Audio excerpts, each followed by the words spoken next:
On Employing Aaron, we show you the behind the scenes of what people in DFW do every day from 9 to 5. And today we're showing you a new job. We're here with Supreme Garage Door. I have Tyson here. He is the man with the plan, the brains, the brawn, all the things. And he's going to show us how to fix a garage door this morning. Hello. Hello. Welcome out, Aaron. Thank you for joining us this morning. Of course. You ready to get to work? I am ready to get to work, but I see you have something in your hand. Yes. Got a couple things before we can get you started on. Got an official uniform here. Oh, there we go. So I need you to put that on before you can be on our job site. Very good. And then got you some gloves to keep your hands clean. Oh my gosh, okay, gloves. So we're going to be working hard today. We will. All Absolutely. right. We're doing a lot of work to this door. We can't wait to get started. All right, well, let's do it. All right. Let's go.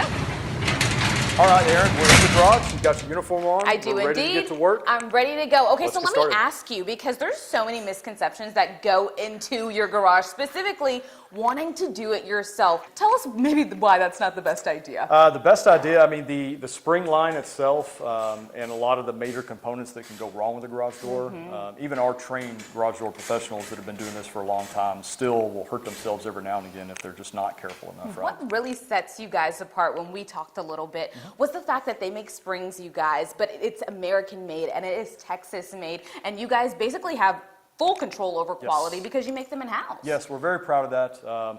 The spring is the most critical component of a door, and we replace a lot of them. So we want to make sure that any part that we're installing on a door that we're giving a customer warranty on and expecting to last for a long time does that. Tyler over here, he's been working hard, but I think it's time for him to go, right? Yeah, it's right about his lunch break time. So you're in uniform. It's time to get you up here and finish this job up.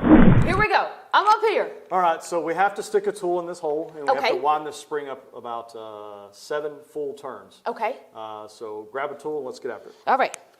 Well, I think I don't even know what this is. So I think I'm gonna go with this one. This is the only one I know. It's a screwdriver. Yeah, so that's not the right one. Let me start with it. Yeah, so a lot of our homeowners would probably try to use something like this because it looks like it will apply and it might get the job done, or this thing might break and it might cause the homeowner to go to the hospital. Oh, okay. Well, we don't want that. We'll put that back up. We'll use the correct tools. These are called winding bars. Okay. We've got a bigger end and a smaller end. Let's put the bigger end in that hole. All right.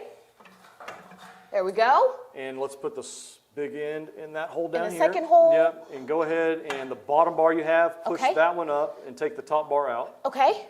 And now put the bottom bar in. Uh-oh. There you go. Listen, I'm going to break the garage before I fix it, y'all. All right. Okay. Out. And we're doing a little twist in. Oh, this isn't bad. There you go. One more turn. Can you feel the tension coming on it? Okay, yeah, I'm a liar. Now stop it's there hard. because you got to turn that about 26 more times.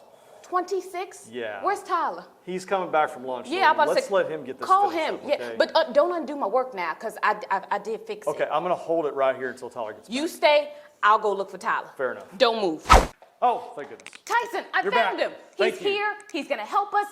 What are you doing on the floor? You're supposed to be holding my spring. I didn't want to hold on to this spring, Aaron. I told you those are really dangerous to work on, and I want to keep all my fingers with me today. Well, now you done wasted all my work. I guess I'll think of your fingers, but now while Tyler redoes what I just did, tell me what are some finishing touches we can put on the garage so I at least can say that I fixed it a little bit. We've got a few things to do still. We want to make sure that this door is nice and quiet. Okay. Once we get the springs wound up, we're going to adjust the motor, and then we're going to lubricate all these hinges on the door to make sure the homeowner doesn't hear anything when the door's going up and down. All right. Well, Tyler was better at doing it anyway, so come on. Let's go find some garage door lube. All righty.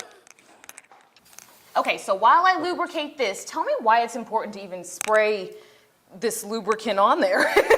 So you have these hinges. They're a bunch of metal in there. There's no other form. It's all metal. You don't want these things making a lot of noise when the door goes up and down. So the only way to keep them quiet is to lubricate them. If your neighbor's door is waking you up in the middle of the night when they're coming home, go knock on their door and tell them to give us a call. It could be just as easy as lubricating a few of these hinges on the door, maybe getting a few things, minor adjustments done to get it a little bit quieter. All right, you guys, this is the moment of truth. All right, Tyler, do it. Can't even hear it.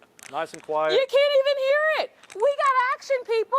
All you got to do is call Supreme Garage Door or me, you know, because I work for them now, and we can make it happen. Thank you so much for teaching me.